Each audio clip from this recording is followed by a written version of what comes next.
आज हम लोग वर्किंग ऑफ इंस्टीट्यूशन का एक टर्म है ऑर्डिनेंस, क्योंकि आपके ही स्तर से जो प्रश्न राइज किया जाता है उसको मैं क्लियर करने का भरसक प्रयास करता हूं। बेहद इंटरेस्टिंग यह पॉइंट्स है ऑर्डिनेंस। ये ऑर्डिनेंस का अर्थ होता है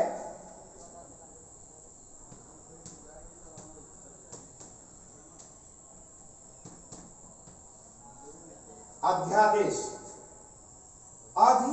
विशेष प्रकार का आदेश।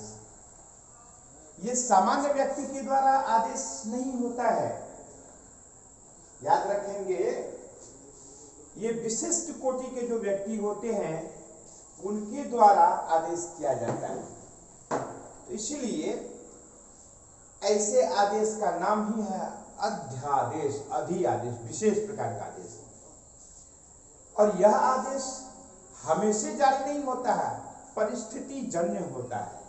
सामान्य स्थिति में नहीं होता है, विशेष परिस्थिति में होता है। सरकार को जब कभी कोई विशेष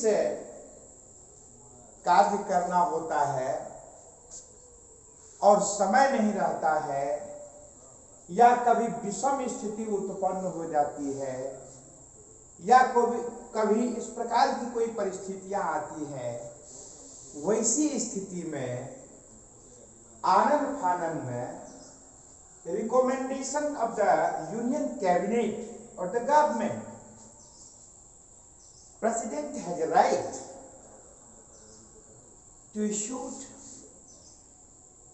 ordinance, यानी राष्ट्रपति, महामहिम राष्ट्रपति महोदय को पावर है, he is entitled to issue that ordinance.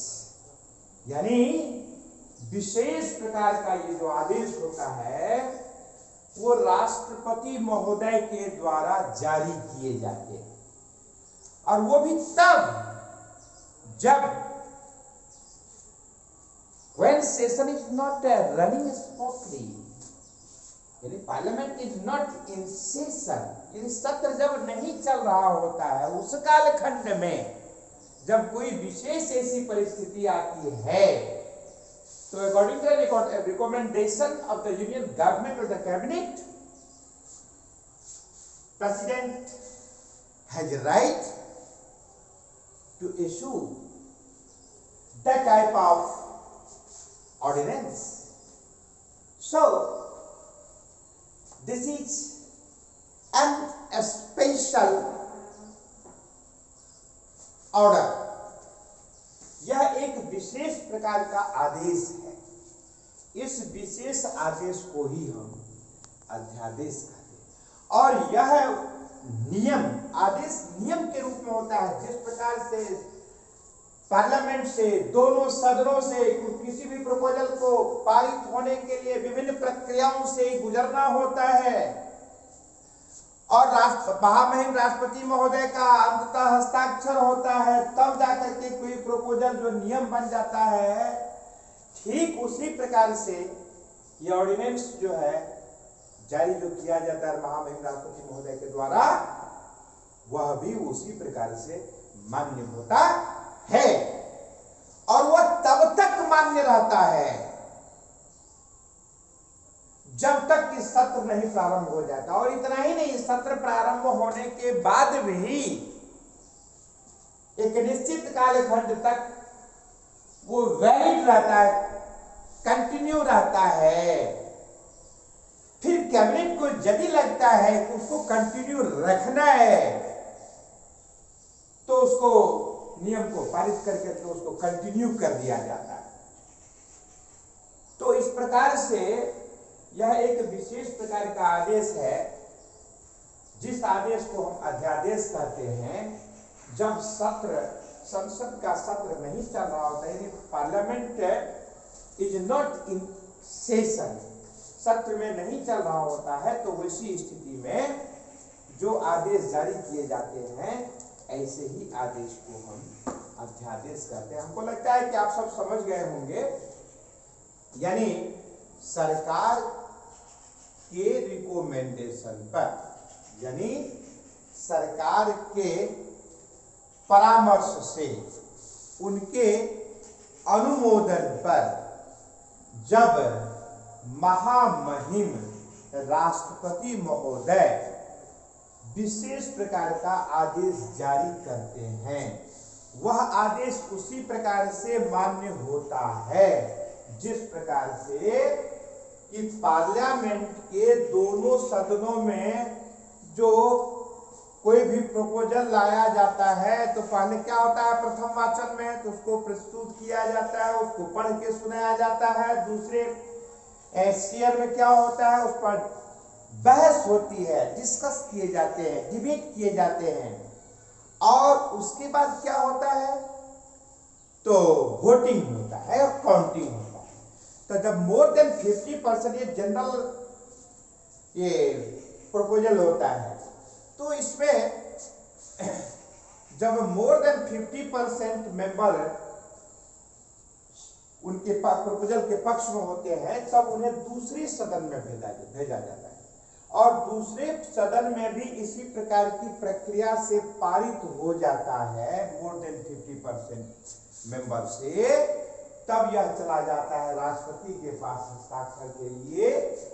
तो राष्ट्रपति चाहे उस पर हस्ताक्षर कर भी सकता है, नहीं भी कर सकता, उसको परामर्श के लिए कुछ सुझाव के साथ भेज सकता है, किंतु ये कोई जरूरी नहीं है कि फिर कैबिनेट उसको या फिर पार्लियामेंट उस राष्ट्रपति महोदय का जो सुझाव है, निर्देश में आग्रह है, उसको अक्षरशः स्वीकार कर ही ले। It totally depends upon the parliament, either they will follow to that instruction और the suggestion, or as usual they will pass again in both houses. Then now president has no right to object it. तो इस प्रकार से जो आप लोगों ने पहले पढ़ा है how it will become a law, तो कैसे नियम बनता है और नियम किस प्रकार से वो वैलिड होता है, ठीक उसी प्रकार से महामहिम राष्ट्रपति महोदय के द्वारा जारी किया गया जो यह आदेश है वह होता है, वह मान्य होता है, और जब सत्र प्रारंभ होता है तब तक वह वैलिड रहता है। उसके बाद भी एक निश्चित कालखंड 6 सप्ताह का होता है, उसमें सदन में उससे पारित करके उसको कंटिन्यू कर दिया जाता है। इस प्रकार की व्यवस्था रहती है, ऐसे आदेश को अध्यादेश कहते हैं। सौरभ नाम करके एक भैया ने संध्या में फोन पर बताया था कि ऑर्डिनेंस क्या चीज होता है आचार्य जी, एक उनके साथ में भी और भैया थे साकेत नाम करके, उन्होंने भी यही प्रश्न किया था। तो हमने कहा ठीक है, क्लियर कर देता हूँ, हो सकता है कि कुछ और बच्चे को भी कंफ्यूजन होगा, तो इनको भी मैं दूर कर दूंगा, इसलिए मैंने 10 मिनट का लगभग समय लिया और इसको क्लियर करना उचित समझा। अध्यादेश है, ऑर्डिनेंस है, ऑर्डिनेंस मत पढ़िएगा आप लोग, ऑर्डिनेंस है। ऑर्डिनेंस मतलब होता है अध्यादेश, और ऑडियंस मतलब होता है जो श्रोतागण सुनने वाले जो होते हैं, ठीक है ना, इसको ध्यान में रखेंगे। तो ऐसे आदेश को ही हम अध्यादेश कहते हैं, ठीक है। तो आज की कक्षा में इतना ही, फिर आगे किसी भी प्रकार का कोई कंफ्यूजन रहेगा या किसी भी प्रकार का हेजिटेशन है, झिझक है, तो without any hesitation you can rise question, I will clear each and every main points of the topic. Today is enough. Thanks.